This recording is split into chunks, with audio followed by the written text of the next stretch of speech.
ایثار۔ قبل اس کے کہ ہم حضرت صاحب علیہ الرحمہ کی حکایات متعلق بایثار نقل کریں، صحابہ کرام رضوان اللہ علیہم اجمعین اور متقدمین اولیاء اللہ کے ایثار کی چند حکایتیں نمونے کے طور پر درج کرتے ہیں تاکہ سب پر عام طور سے واضح ہو جائے کہ حضرت صاحب علیہ الرحمہ کا ایثار کس درجے کا تھا، اور ساتھ ہی یہ بھی معلوم ہو جائے کہ حضور کا بے تحاشا روپے، پیسے، کپڑے وغیرہ اللہ تعالیٰ کے واسطے تقسیم کرنا غلبہ سکرت اور بے ہوشی کی وجہ سے نہ تھا، بلکہ اس کا سبب فقط ایثار ہی تھا۔ حضرت داتا گنج بخش لاہوری رحمۃ اللہ علیہ فرماتے ہیں وَيُؤْثِرُونَ عَلَىٰ أَنفُسِهِمْ وَلَوْ كَانَ بِهِمْ خَصَاصَةٌ، ترجمہ، اور اپنی جانوں پر ایثار کرتے ہیں اگرچہ ان پر تنگی ہو۔ اس آیت کا نزول خاص کر فقراء کی شان میں ہے۔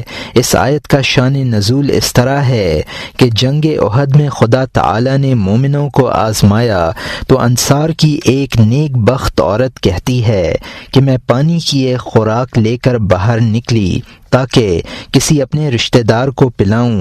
میدان جنگ میں اصحاب بزرگ میں سے میں نے ایک کو زخمی پڑا دیکھا جو حیاتی کے سانس گن رہا تھا، میری طرف اشارہ کیا کہ مجھے پانی دے، میں وہ پانی اس کے پاس لے گئی، اتنے میں دوسرے نے آواز دی کہ مجھے دے، اس نے پانی نہ پیا اور مجھے کہا کہ اس کے پاس لے جا، جب میں اس کے پاس لائی تو ایک اور نے آواز دی کہ مجھے دے، اس نے پانی نہ پیا اور کہا کہ اس کے پاس لے جا، جب میں اس کے پاس لائی تو ایک اور نے آواز دی کہ مجھے دے، اس نے بھی نہ پیا اور کہا کہ اس کے پاس لے جا۔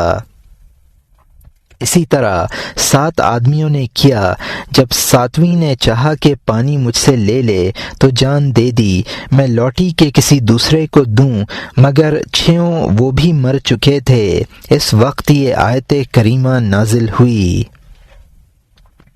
یہ حال تو صحابہ کرام رضوان اللہ علیہم اجمعین کا تھا، اور اولیاء اللہ کے ایثار کی یہ کیفیت ہے کہ جب غلام خلیل نے، اور یہاں حاشیے میں لکھا ہے کہ یہ شخص خلیفہ بغداد منصور کا غلام تھا اور ہر وقت اس کی مصاحبت میں رہتا تھا، اور یہاں حاشیہ ختم ہوتا ہے، جب غلام خلیل نے اس گروہ فقراء سے اپنی عداوت ظاہر کی اور ہر ایک سے طرح طرح کی دشمنی کی تو نوری رحمۃ اللہ علیہ، رقام رحمۃ اللہ علیہ اور ابو حمزہ رحمۃ اللہ علیہ کو لوگوں نے پکڑا اور دارالخلافہ میں لے گئے، اور یہاں حاشیے میں لکھا ہے کہ نوری، رقام اور ابو حمزہ یہ تینوں حضرات اپنے زمانے کے بڑے مشہور اور اکابر اولیاء میں سے تھے، اور یہاں حاشیہ ختم ہوتا ہے۔ غلام خلیل نے کہا یہ زندیق یعنی بے دین قوم ہے، اگر امیر المومنین ان کے قتل کرنے کا حکم دے تو بے دینوں کی اصل نیست و نابود ہو جائے گی، کیونکہ سب کے سردار یہی ہیں، اور جن کے ہاتھ میں ایسی نیکی ہوئی اس کی بڑی مردانگی کا ضامن ہوں۔ خلیفہ نے اسی وقت حکم دیا کہ ان کی گردنیں کاٹ ڈالیں۔ جلاد آئے اور تینوں کے ہاتھ باندھ دیے۔ جب جلادوں نے رقام رحمۃ اللہ علیہ کے قتل کا ارادہ کیا تو نوری رحمۃ اللہ علیہ اٹھے اور بڑی رغبت سے رقام رحمۃ اللہ علیہ کی جگہ جا بیٹھا۔ لوگوں کو اس سے تعجب ہوا۔ جلادوں نے کہا اے جوان مرد، کیا یہ تلوار ایسی چیز ہے کہ اس رغبت سے اس کے سامنے آئیں جیسے تو آیا ہے، حالانکہ ابھی تیری باری نہیں آئی؟ جواب دیا کہ ہاں اچھی چیز ہے، میری طریقت ایثار ہے اور دنیا میں سب سے زیادہ عزیز زندگانی ہے، میں چاہتا ہوں کہ یہ چند سانس ان بھائیوں کے کام میں صرف کر دوں، کیونکہ دنیا کا ایک سانس میرے نزدیک آخرت کے 1000 سال سے زیادہ دوست ہے۔ کیا وجہ ہے کہ دنیا خدمت کی سرائے ہے اور آخرت قربت کی، اور قربت میں یہ خدمت نہیں ہوتی۔ یزید نے یہ خبر خلیفہ کو پہنچائی، اور یہاں حاشیے میں لکھا ہے یہ شخص خلیفہ کی طرف سے ان کے قتل کرانے پر مقرر تھا، اور یہاں حاشیہ ختم ہوتا ہے۔ خلیفہ ایسی رویداد میں نوری رحمۃ اللہ علیہ کے سخن کی دقت اور طبع کی رقت سے متعجب ہوا، اور جلادوں کے پاس آدمی بھیجا کہ ان کے قتل کرنے میں توقف کریں۔ علی کا بیٹا ابو العباس قاضی القضاء تھا، ان کا معاملہ اس کے سپرد کیا۔ قاضی القضاء نے ان تینوں کو گھر میں بلایا اور شریعت اور حقیقت کے حکموں میں سے جو کچھ ان سے پوچھا ان میں ان کو پورا پایا۔ ان کے حال پر اپنی غفلت سے شرمسار ہوا۔ اس وقت نوری رحمۃ اللہ علیہ نے کہا، اے قاضی، یہ سب کچھ پوچھا اور ابھی تک کچھ خبر نہ پوچھی۔ ان للہ عبادا یاکلون باللہ ویشربون باللہ ویجلسون باللہ ویقولون باللہ۔ تحقیق اللہ کے ایسے بندے ہیں جو کھاتے ہیں تو اس کے دھیان میں، اور پیتے ہیں تو اسی کے خیال میں، اور بیٹھتے ہیں تو اسی کے دین میں، اور بولتے ہیں تو اسی کی محبت میں، یعنی ان کا قیام اور بیٹھنا، چلنا پھرنا اور آرام کرنا سب اسی کے خیال اور اسی کے عشق میں ہے، اور اسی کے مشاہدے سے باقی ہیں، کیونکہ اگر ایک لحظہ خدا تعالی کا مشاہدہ ان سے الگ ہو جائے تو ان کے وجود سے شور پیدا ہو جاتا ہے۔ قاضی کلام کی دقت اور ان کے حال کی صحبت سے متعجب ہوا، اور خلیفہ کو لکھا کہ اگر یہ ملحد یعنی بے دین کافر ہیں تو میں گواہی دیتا ہوں اور حکم کرتا ہوں کہ تمام روئے زمین پر کوئی موحد نہیں، یعنی اللہ تعالیٰ کو ایک ماننے والا پکا مسلمان۔ خلیفہ نے ان کو بلایا اور کہا کہ کوئی حاجت ہے؟ انہوں نے کہا کہ ہم کو تجھ سے یہی حاجت ہے کہ تو ہم کو بھلا دے، اپنے قبول کرنے سے نہ ہم کو مقرب سمجھے اور نہ اپنے ہجر میں متردو، کیونکہ تیرا ہجر ہمارے نزدیک تیرے قبول کی طرح ہے اور تیرا قبول تیرے ہجر کی طرح۔ خلیفہ رو پڑا اور عزت کے ساتھ ان کو واپس کیا۔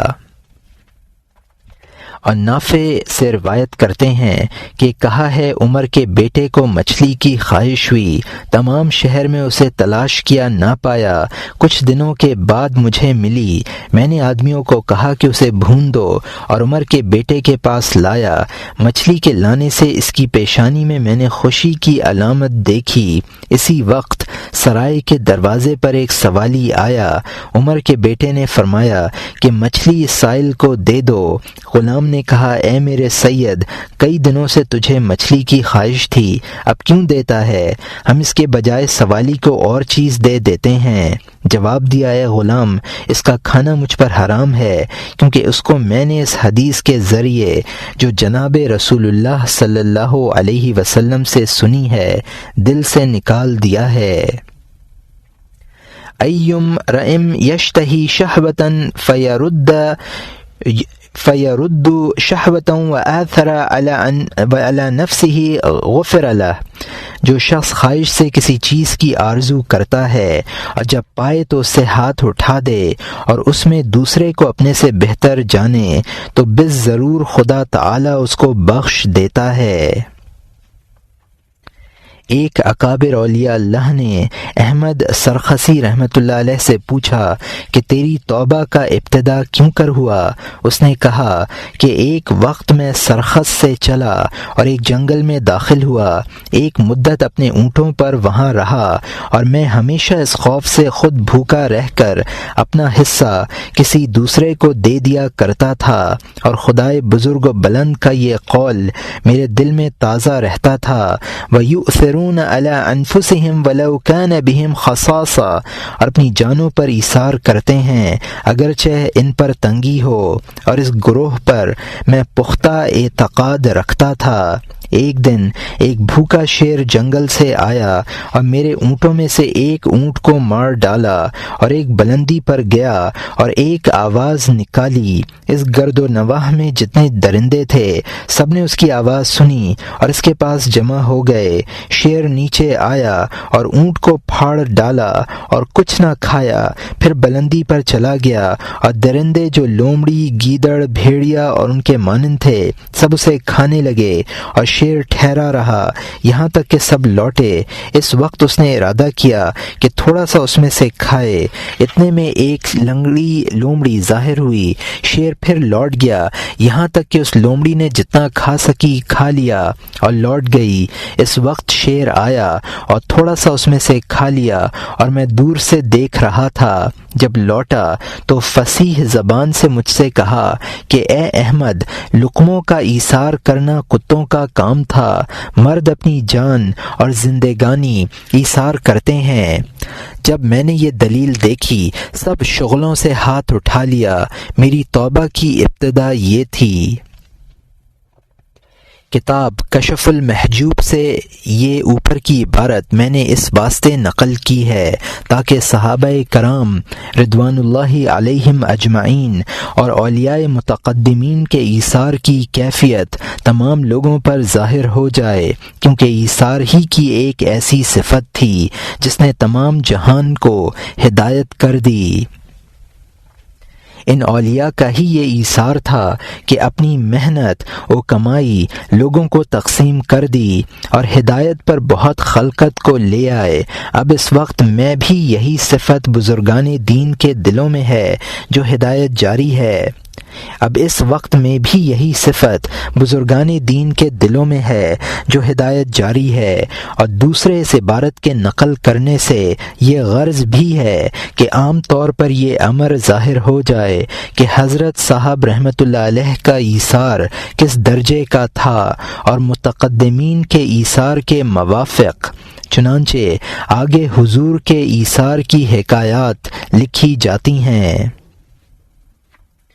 ایثار حضور علیہ الرحمہ کی عادت مبارک تھی کہ جو چیز حضور کے بدن مبارک پر کپڑے کی قسم سے یا کوئی اور شے عمدہ ہوتی اور کسی نے اس کی تعریف کر دی کہ حضور یہ آپ کے جسم پر بہت اچھی معلوم ہوتی ہے، فوراً اتار کر کسی کو دے دیتے۔ چنانچہ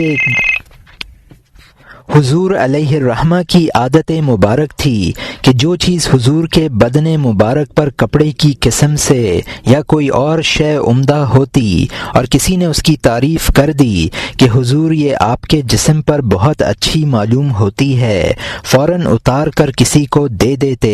چنانچہ ایک بار کا ذکر ہے کہ کوئی مرید حضور کے پاس ایک کرتا بہت قیمتی جس کی لاگت تقریباً متعدد روپے ہوگی نظر لایا۔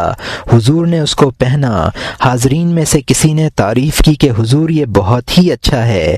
حضور نے وہ کرتا فوراً اتار کر فرمایا کہ ہمارے مولوی صاحب کو یہ دے دو۔ چنانچہ میں نے وہ کرتا لے کر پہن لیا۔ فرمایا مولوی صاحب اس کرتا کو گھر بھیج دو اور یہاں نہ رکھو۔ میں نے عرض کیا حضور اس میں کیا مصلحت ہے؟ فرمایا ہم نے اس کو ایثار کیا ہے اور تم ہمارے پاس رہتے ہو اور ہمارا کام کرتے ہو تو گویا یہ ہمارے کام میں آیا ہے۔ اس کا یہاں رہنا ایثار کے خلاف ہے کیونکہ ایثار میں نقصان آتا ہے۔ چنانچہ حزب الارشاد روانہ کیا گیا۔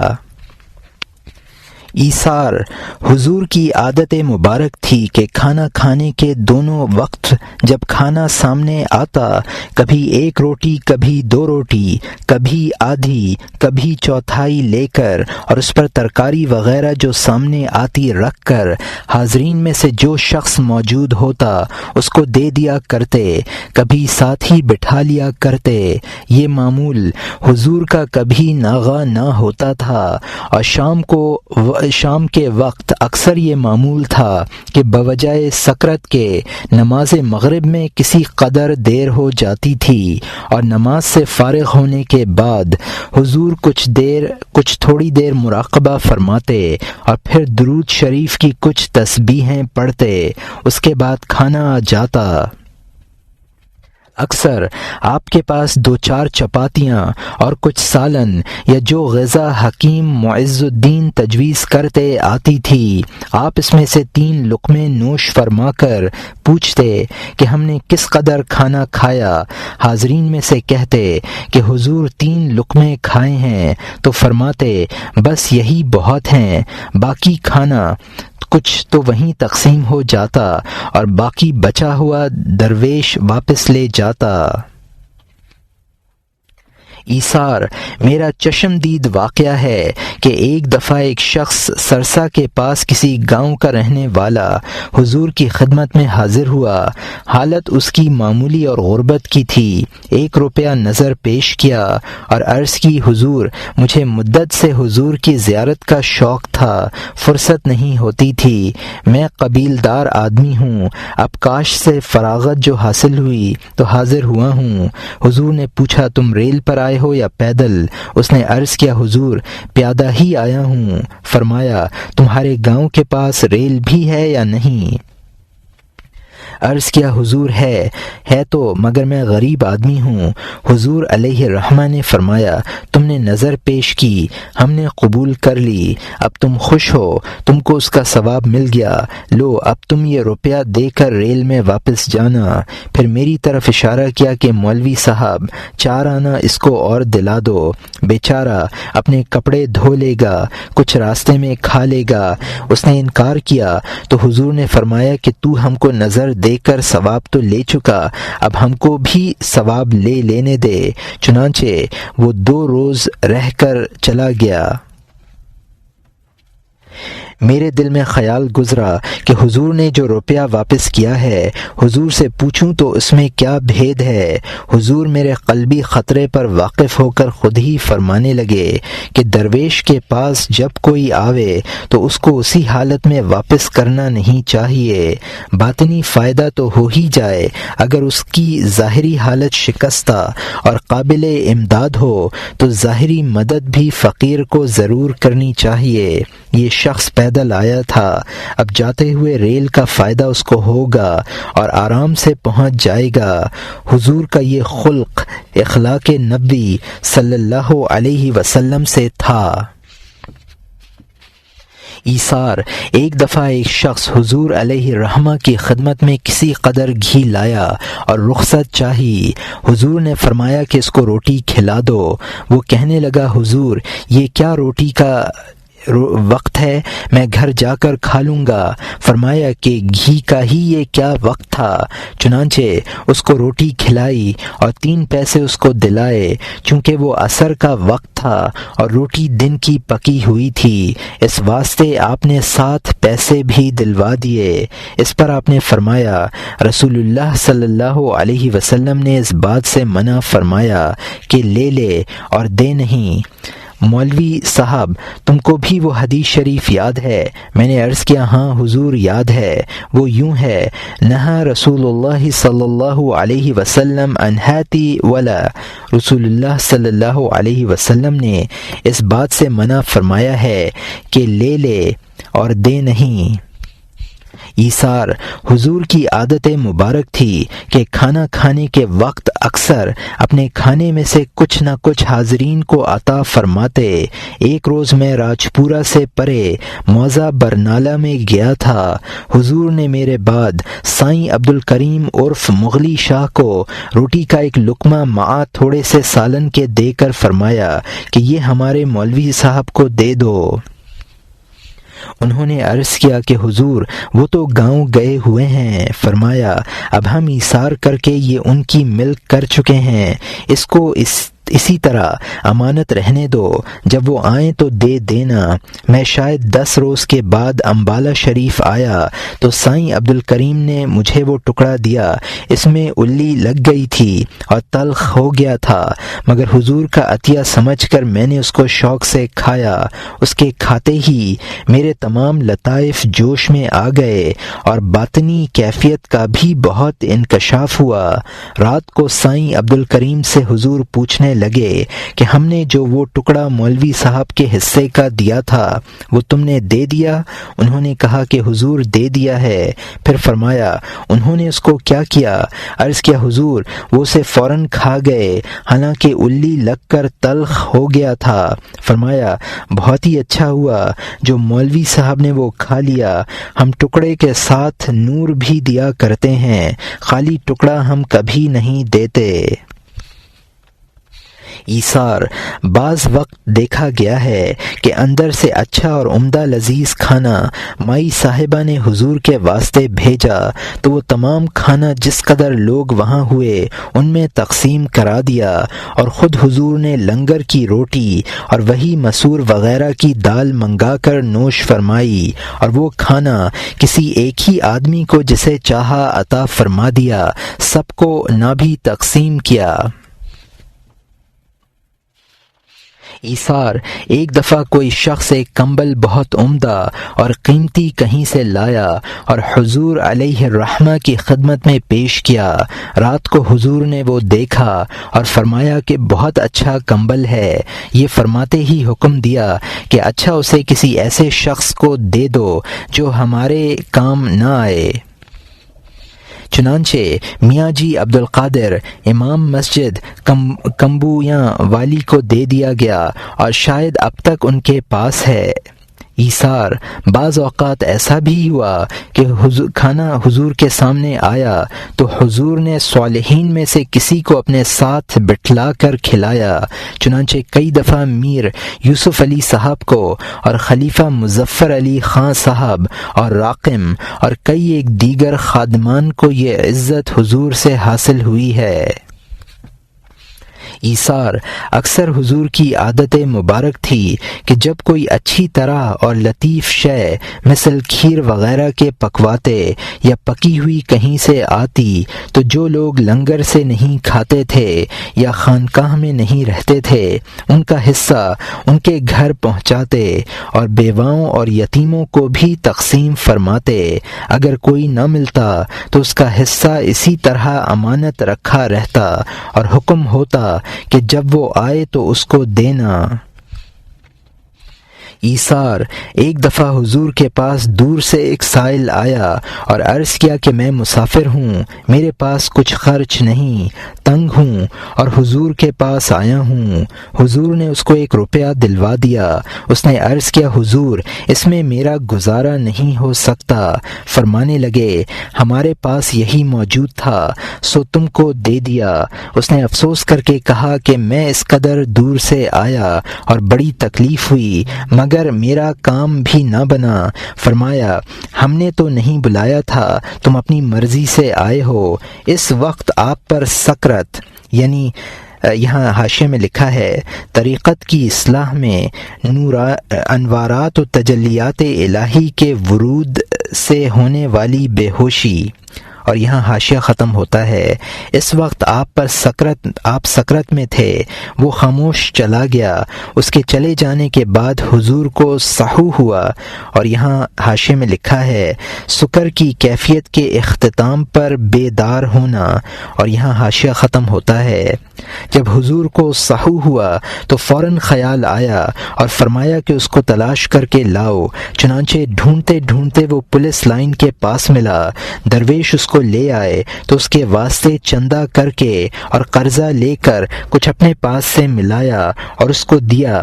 تقریباً 40 روپے اس کے پاس ہو گئے۔ فرمایا کہ اب تم راضی ہو؟ وہ عرض کرنے لگا کہ ہاں حضور میں بہت ہی خوش ہوں۔ یہ تھا آپ کا ایثار کہ قرضہ گوارا کیا مگر اس کو نامراد نہ جانے دیا۔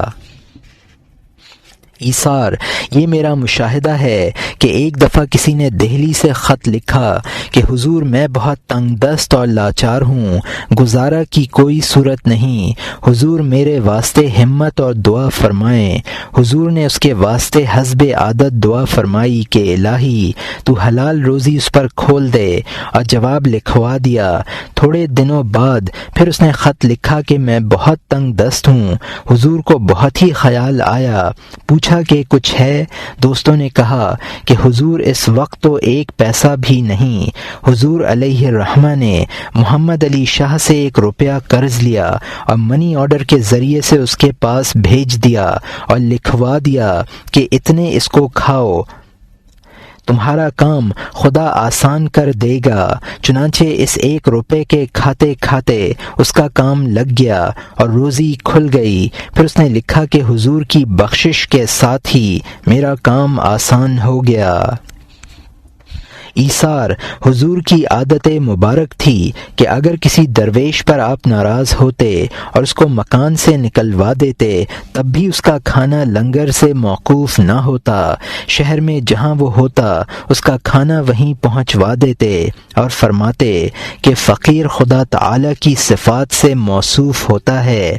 رزاقیت کی یہی صفت ہے کہ باوجود گناہگاری اور سرکشی کے وہ رازق کسی کی روزی قطع نہیں فرماتا، ایسا ہی فقیر کو بھی ہونا چاہیے۔ ایثار حضور علیہ الرحمہ کی عادت مبارک تھی کہ لنگر کا کوئی وقت مقرر نہیں تھا، جب کوئی مسافر آ گیا اسی وقت اس کو کھانا کھلایا جاتا تھا، مگر ایام قحط سالی میں صبح سے لے کر تمام دن اور رات کے 1 یا 2 بجے تک لنگر جاری رہتا تھا اور کثرت کے ساتھ مخلوق خدا آ کر ہر وقت کھانا کھایا کرتی تھی۔ انہی ایام قحط سالی میں آپ کو خیال آیا کہ خلقت کثرت سے آتی ہے، لوگ شاید بھوکے رہتے ہوں۔ اس خیال سے آپ 10 بجے خود تشریف لا کر بیٹھ جاتے اور اپنے سامنے کھلایا کرتے اور فرماتے جاتے کہ فلاں کو دال اور فلاں کو روٹی دو۔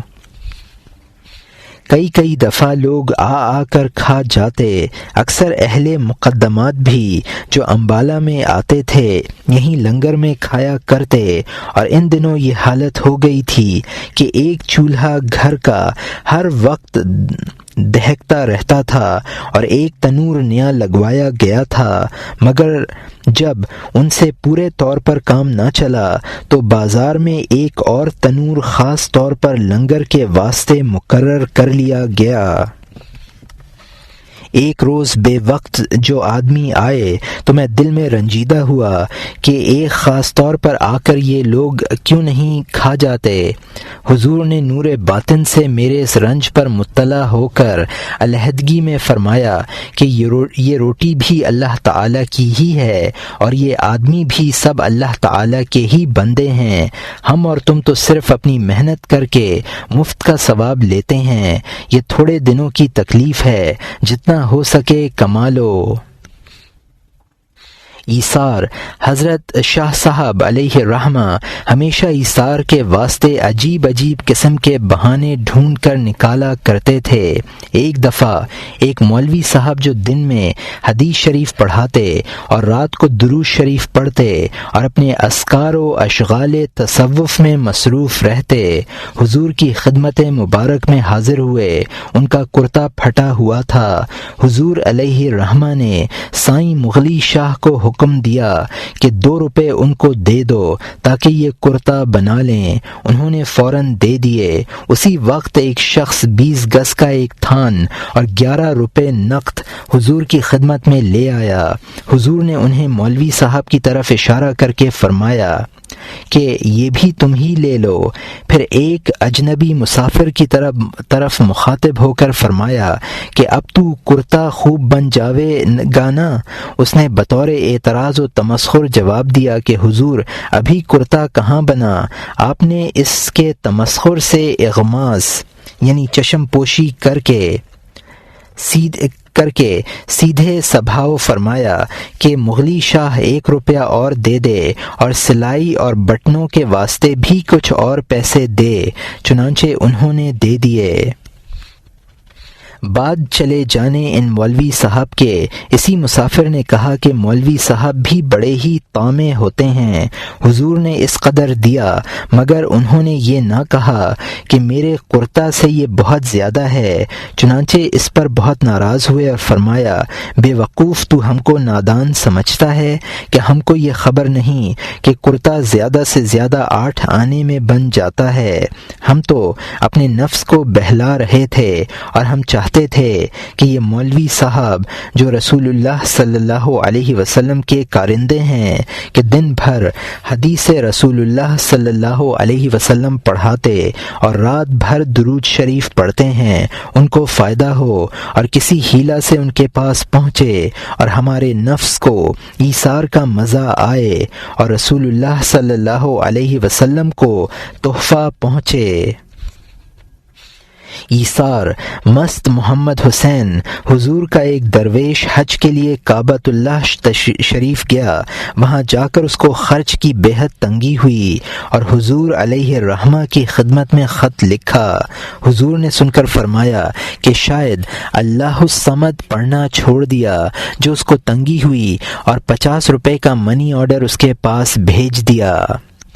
بیان مؤلف، میں نے 11 برس حضور کی خدمت مبارک میں گزارے، اس عرصے میں حضور علیہ الرحمہ کا ایثار ظاہری و باطنی عجیب ہی قسم کا دیکھا۔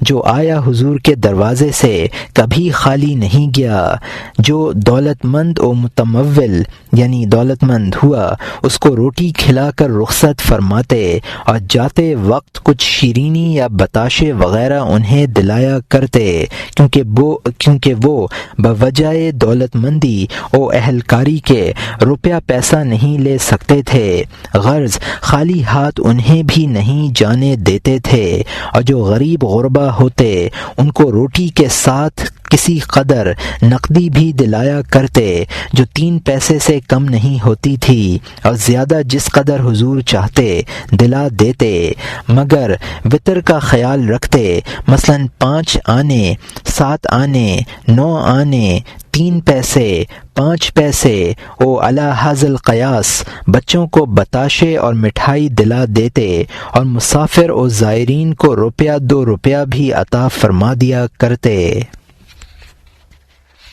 اور سب سے بڑی باریک اور لطیف بات حضور میں یہ بھی تھی کہ جس کو حضور دیکھتے کہ یہ کسی قسم کا نشے باز ہے اور خلاف شرع امور میں خرچ کرے گا تو اس کو حضور آٹا یا کپڑا دلا دیا کرتے اور درویشوں کو پیسے دے کر فرماتے کہ آٹا یا نمک خرید کر دے دو۔ میں نے ایک دفعہ عرض کیا کہ حضور اگر پھر وہ لوگ آٹا یا کپڑا وغیرہ جو حضور کے ہاں سے لے کر جاتے ہیں اسے بیچ کر پیسے لے لیں اور اپنے اسی ناجائز صرف میں لائیں تو فرمایا ہم نے شرع کے مطابق اپنی احتیاط پوری کر لی، آئندہ ان کی مرضی، ہمارا ذمہ نہیں۔ مؤلف ایثار، ایک دفعہ ایک شخص نے آ کر سوال کیا تو حضور نے 2 پیسے ایک درویش کو دلوا کر فرمایا کہ اس کا نمک خرید کر اس کو دے دو، وہ کسی گاؤں کا چمار تھا۔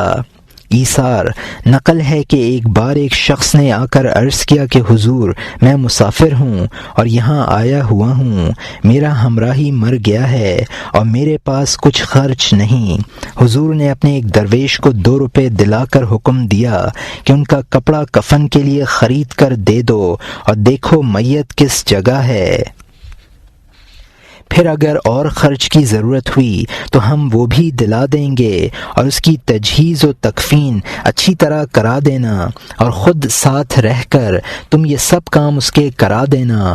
اس درویش نے ایسا ہی کیا اور اس محلے میں جہاں اس نے میت بتلائی تھی جا کر دیکھا تو میت کوئی بھی نہیں تھی بلکہ ویسے ہی دھوکہ تھا اور وہ شخص روپیہ لے کر وہاں سے بھاگ گیا۔ درویش نے واپس آ کر سارا ماجرا عرض کیا، فرمایا الحمدللہ، اللہ تعالیٰ کا بڑا احسان ہے کہ وہ روپیہ بھی لے گیا ورنہ ہمیں ڈھونڈ کر دینے پڑتے۔ ایثار یتیموں اور بیواؤں کی حضور بہت خبر گیری رکھتے تھے۔ اکثر بیواؤں کی روٹی لنگر سے مقرر تھی اور دونوں وقت ان کو ملتی تھی۔ جب کوئی یتیم بچہ حضور کے سامنے آتا تو اس کے سر پر ہاتھ پھیرا کرتے اور اس کی ہر طرح سے مدد اور خبر گیری رکھتے۔ پردے دار بیواؤں کو وظیفہ کے طور پر عطا فرمایا کرتے، اور اگر کبھی کسی جگہ سے مال زکوٰۃ وغیرہ واسطے تقسیم مستحقاں حضور کے پاس آتا تو وہ مسکینوں، یتیموں اور محتاجوں میں تقسیم فرما دیا کرتے، اور بعض وقت تو اپنے خاص درویشوں کو بھی نہیں لینے دیتے تھے۔ ایثار حضور کا لنگر دوسرے لنگروں کی طرح محدود نہیں تھا، یعنی جیسا اور درویشوں کے لنگروں میں قاعدہ ہے کہ ان کے ہاں اپنے مریدوں اور ملنے والوں کے سوائے اور کوئی اور کو روٹی نہیں ملتی، یہاں وہ بات نہ تھی، بلکہ آپ کے دربار میں جو آ گیا روٹی سے خالی نہیں جاتا تھا۔ عام مسافر بھی یہاں آ کر روٹی کھاتے تھے، اور واقف ہو یا ناواقف، زائر ہو یا محض اجنبی مسافر، سب کو یہاں لنگر میں 3 دن تک مہمان رکھا جاتا تھا، کیونکہ حدیث شریف میں 3 روز تک مہمان رکھنے کا حکم ہے۔ اور یہ بھی دیکھا ہے کہ کوئی شخص خاص امبالہ کا رہنے والا آپ کی زیارت کے واسطے آتا تو اسے محبت سے فرماتے کہ کھانا کھا کر جانا، چنانچہ ان کو عزت کے ساتھ کھانا کھلا دیا جاتا۔ نیز حضور کی عادت مبارک تھی کہ جب تک درویش و مسافر کھانا نہ کھا لیتے تب تک خود کھانا نوش نہیں فرماتے تھے۔ جب سب کھا چکتے تب قریب 12 بجے دن کے کھانا تناول فرماتے اور فرمایا کرتے، ہمارا کھانا درویشوں کے ساتھ ہے۔ نقل: ایک روز کسی نے عرض کیا کہ حضور، تمام درویشوں کا یہی قاعدہ چلا آتا ہے کہ محنت مشقت کرا کر اور چکیاں تک پسوا کر تلقین کرتے اور درویش بناتے ہیں، مگر حضور کے ہاں نہ کام ہے نہ کاج، مفت میں فیض ملتا ہے۔ حضور نے فرمایا، بات یوں معلوم ہوتی ہے کہ ان درویشوں کو جس طرح فقر ملا ہے وہ اسی طرح آگے دیتے ہیں، چنانچہ انہوں نے خود محنتیں مشقتیں اٹھا کر اور چکیاں پیس کر فقیری لی تھی، تو آگے بھی وہ اسی طرح دیتے ہیں، اور ہم پر چونکہ اللہ تعالی کا فضل رہا ہے اور بلا محنت و مشقت اچھے کھانے کھاتے پیتے اللہ تعالی ہمیں ملا ہے، تو ہم آگے بھی اسی طرح بلا محنت درویشوں کو دینا چاہتے اور دیتے ہیں۔ ہماری تو وہی مثل ہے، میاں ڈھاڈا ہسدیاں کھیڈویاں رب لدہا۔ اس پر کسی نے عرض کیا کہ حضور، یہ میاں ڈھاڈا کون تھے اور ان کو ہنستے کھیلتے رب کیسے مل گیا تھا؟ فرمایا کہ لاہور میں ایک شخص تھا، اس کا نام تھا میاں ڈھاڈا، ان کو کوئی کامل فقیر مل گئے، اس نے ان کی خدمت کی تو انہوں نے خوش ہو کر جو اس پر نظر ہمت کی تو اس کے دل سے محبت دنیا قطعی زائل ہو کر وصل ذات الہی ہو گیا، اور وہ سب جھگڑے چھوڑ کر جنگل میں چلے گئے اور ہمیشہ مستغرق رہتے۔ جب کبھی ہوش آتا تو اپنے آپ کو مخاطب کر کے نعرہ لگاتے، میاں ڈھاڈا ہسدیاں کھیڈدیاں رب لدھا، اور پھر بے ہوش ہو جاتے۔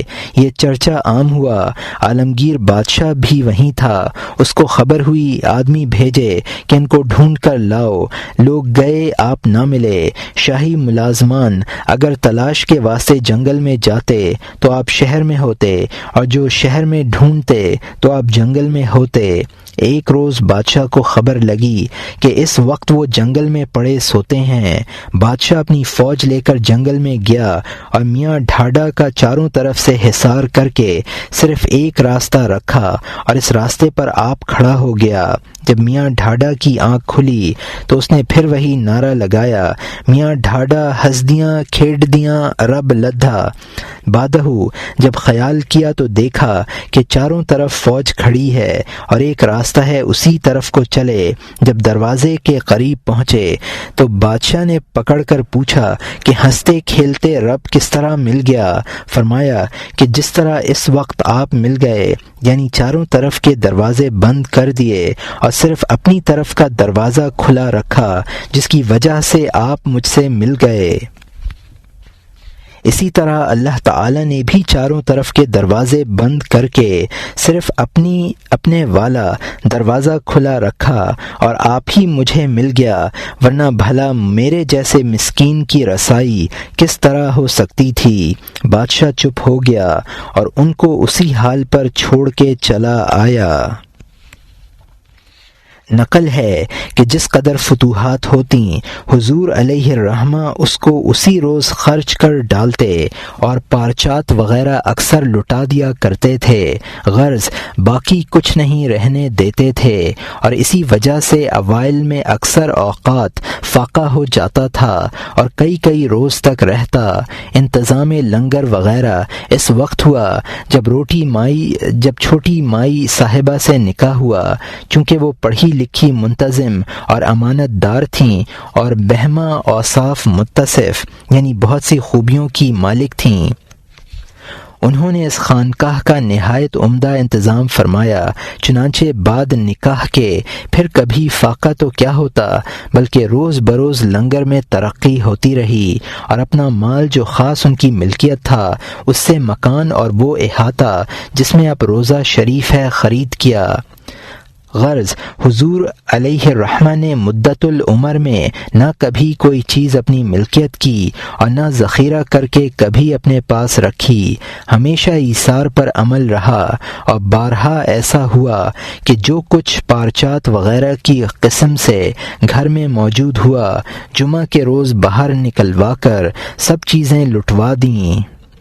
نقل آپ کی عادت مبارک تھی کہ جو کچھ فتوحات ہوتی حضور کچھ نقد خیرات فرما دیتے اور باقی کا طعام پکوا کر درویشوں اور دیگر مساکین کو کھلا دیتے، کیونکہ حضور کی طبیعت میں ایثار بہت تھا۔ اگر کپڑا آپ کے پاس آتا تو وہ بھی اللہ کے واسطے دے دیا کرتے۔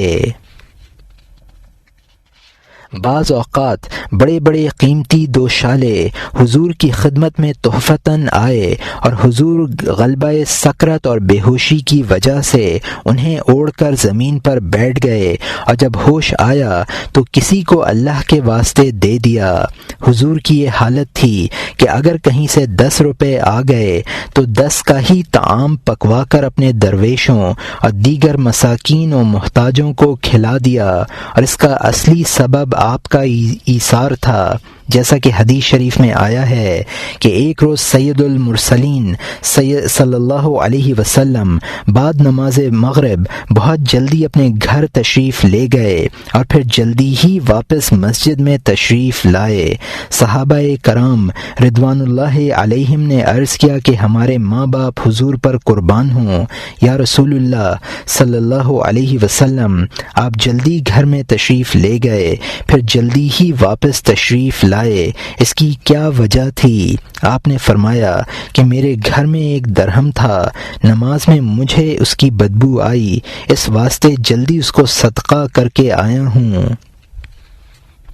حضور علیہ الرحمہ پر اسی سنت مبارکہ کا غلبہ تھا، اور یہ ایثار ہمیشہ کا آپ کی طبعی عادت ہو گئی تھی، اور باطنی ایثار جس سے ہدایت مراد ہے اس کی تو کچھ انتہا ہی نہ تھی، اور اس کی جزیات احاطہ تحریر میں نہیں آ سکتیں، کیونکہ جو اہل یا نااہل یا ہندو یا سکھ ایک دم بھی اگر آپ کے صحبت میں بیٹھ جاتا تو اس پر وہ اثر پڑتا تھا کہ دنیا کی طرف سے ٹوٹ وارد ہو جاتی اور یاد الہی کی طرف رغبت غالب ہو جاتی تھی، اور اہل اگر صحبت میں بیٹھتا تو فوراً اس کو عروج شروع ہو جاتا، اور اس کے نظائر آگے بہت ذکر کیے جائیں گے۔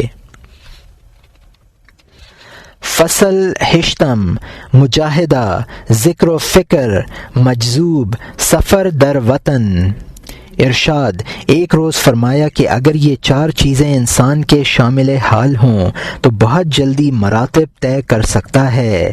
پہلا، مرشد کامل، دوسرا، مرید پر پیشوا کی شفقت، تیسرا، رحمت الہی، چوتھا، مرید کو پیشوا کی محبت، اور اللہ تعالی کی طلب غالب۔ جس کو یہ چاروں امر میسر ہوں اس کو مراتب کے طے کرنے میں دیر نہیں ہوتی۔